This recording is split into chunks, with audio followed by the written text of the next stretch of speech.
지방 부동산이 거래가 절벽이다. 제일 문제가 네. 경상남도예요. 장화 신고 들어가서 구두 신고 나온다. 추락하는 곳은 날개가 있다는 말이 있었잖아요. 아, 달려가서 물론 이제 서울에 2년 집을 사야 됐다고 되나? 더 올라- 빵TV 채널 구독, 좋아요. 알람 설정까지 많이 눌러주세요. 안녕하세요. 직접 물어보면 터놓고 답해주는 부동산 인터뷰 직터뷰의 월천대사 이주연입니다. 요즘 집값이 요동치고 있습니다. 하반기 집값 도대체 어떻게 될까요? 정말 궁금한데요. 오늘도 대한민국 최고의 입지 전문가 김학년 소장님 모시고 허심탄회하게 이야기 나눠보겠습니다. 마시장님 안녕하십니까. 안녕하세요. 네. 저희가 그 파리 대책 이후에 집값이 너무 올랐다고 얘기를 했어요. 서울 경기에 입주물이 많단 말이에요. 네. 이것들이 하반기 집값에 좀 어떤 영향을 미칠까요? 결국은 지난주에 파리 대책 영향권에서 굉장히 많이 올랐다라고 하는 지역들은요. 네. 공통점이 있어요. 그냥 기존 도심이에요. 아, 그러니까 기존 입주 물량이 도심. 많지 않고 음. 있다 하더라도 재건축 재개발로 이렇게 구 아파트가 새 아파트로 대처되는 지역들만 많이 올랐던 것들이고요.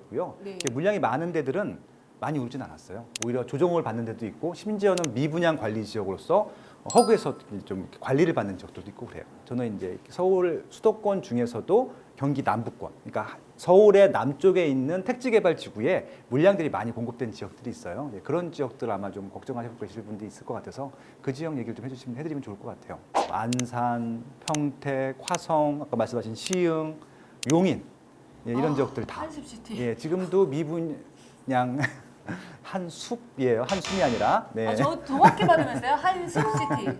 네, 아무튼 그런 지역들의 미분양 물량이 많은데요. 네. 근데 이건 어쩔 수가 없어요. 근데 이것들이 언제 해소가 될 것인지를 보셔야지 당장 미분양이 많은 것들 때문에 걱정하시지 마시기 바라고요. 미분양이 왜 생겼냐면은 동시에 입주 물량이 너무 많았기 때문에 내지는 미래에 들어올 기반설이 아직 안 들어왔을 때 이럴 때 좀 미분양이 나기 때문에 저 방금 해주신 말에서요 힌트를 하나 잡았는데 네. 그렇게 입주 물량이 많은 건 반드시 이유가 있어서 계획을 한 것이다라고 말씀을 그렇죠. 해주셨잖아요. 그럼 아까 짚어줬던 그런 그 핵심 남부 지역 중에서 네. 예를 들면 화성, 음. 도대체 화성, 동탄시, 화성시, 평택 고덕 이런 데는 도대체 왜 이렇게 집을 많이 짓는 거예요? 미래에 네. 주택이 많이 필요하기 때문에 많이 짓는 거죠. 그러니까 예를 들면 이런 겁니다. 지금 화성에 일자리 숫자가 20만 개예요. 많죠 이제. 예, 20만 개면은 거의 지금 준강남급이거든요. 한 개 시의 인구가. 그러면은 20만 명이라고 하면 3인 가족으로 따지게 되면은 한 60만 명이 살 집이 필요한 거잖아요. 그렇죠? 네. 그러면 한 20만 채가 필요한 거잖아요. 그럼 지금 동탄이 11만 세대 공급을 하는 겁니다. 많아요, 적어요? 적네요. 예, 그렇게 보면 아군이 11만 세대가 동시에 몰렸다 하더라도 장기적으로 보면은 필요한 거죠. 근데 이것들이 한꺼번에 20만 개 일자리가 들어가는 게 아니라 순차적으로 들어가잖아요. 장화 신고 들어가서 구두 신고 나온다. 그렇죠. 그때 이제 미분양 물량이 쌓이게 되면 가격이 또 막 싸잖아요. 네. 그때 들어가셨던 분들은 이게 활성화됐을 때 보통 한 10년 정도 걸릴 텐데 10년 후에는 다 비싼 가격을 주고 팔고 나오셔서 또 새 아파트 지으러 가시고 그러시는 분들이 좀 많으시죠.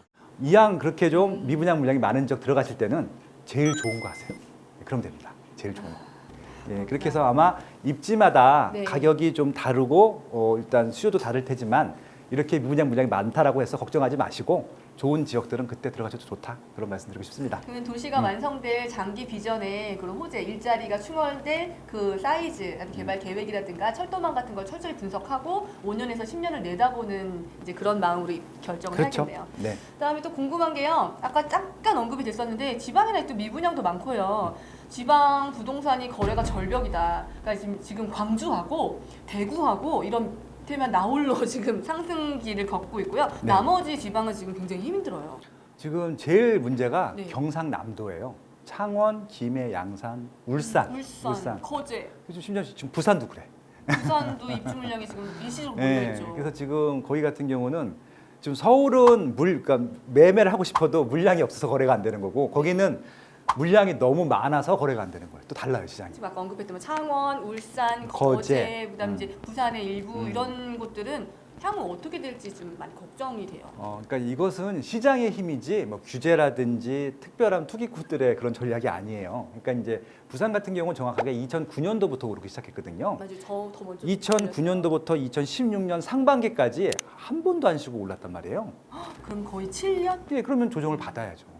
그럼 계속 오르기만 할 수 있는 건 아니잖아요. 그러면 좀 쉬었다 간다. 그렇게 보시면 될 것 같고요. 그래서 좀 사람들이 충분히 많이 이제 좀 싸다라고 인식했을 때 네. 투자층들이 먼저 들어올 거고 그 다음에 네. 실수요층들이 뒤따라 들어오고 이렇게 시장이 또 펼쳐질 겁니다. 그럼 지금 서울은 왜 오르고 있느냐? 늦게 시작했어요. 강남 같은 경우는 2015년도 이후부터 맞아요. 움직이기 시작했어요. 그러니까 지금 이제 2년 된 거예요. 그러니까 부산이 7년 동안 오를 동안에 서울은 계속 내려갔어요, 오히려.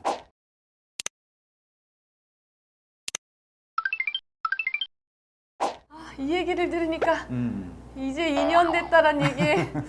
그러니까 여러 가지 우리가 이제 물론 달려가서 이제 서울에 2년 집을 사야 됐다고 되나? 더 올라갈 수도 있지만 네. 조정을 받을 수도 있고요. 그거는 네. 조금 더 봐야 되겠지만 수요가 아직도 충분히 많이 남아 있다는 것들은 음. 피부로 느낄 수 있다라는 부분들이고요. 그렇기 때문에 네. 이렇게 거래 절벽이 온 좀 경상남도라든지 부산이라든지 이런 지역들 같은 경우는 추락하는 곳은 날개가 있다는 말이 있었잖아요. 그쵸. 원래 날개가 있었던 지역이란 말이에요. 음. 그러니까 이제 좀 체력이 회복된 다음에 다시 올라갈 지역이기 때문에 이런 조정기를 충분히 검토해 본다고 하면은 그것도 하나의 또 투자 기회가 될 수도 있을 것 같아요. 서울 집값이요. 상승세가 정말 뭐 할 것 없이 지금 막 부동산이 거의 뭐 불이 났거든요. 네. 이거에 대해서 지금 고민이 많아요. 그러니까 결국은 이것이 거품인지 투기 수요인지 실수요인지를 조금 면밀히 분석할 필요가 있는데요. 지금은 제가 봤을 땐 거품 수요는 아니고요.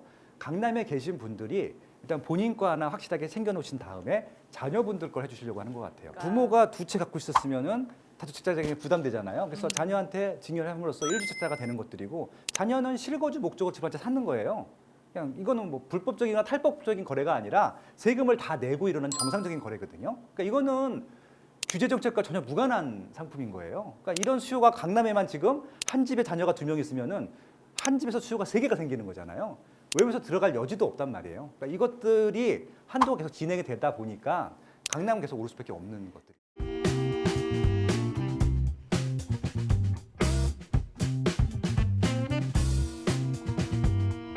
하반기 집값 어떨 것 같나요? 오를 것 같나요? 내릴 것 같나요? 소장님께서 앞부분에 이제 힌트를 주셨잖아요. 실수요를 위해서 내 집 마련을 준비하시는 분들은요, 지금이라도 서둘러서 구매하시는 게 좋을 것 같습니다.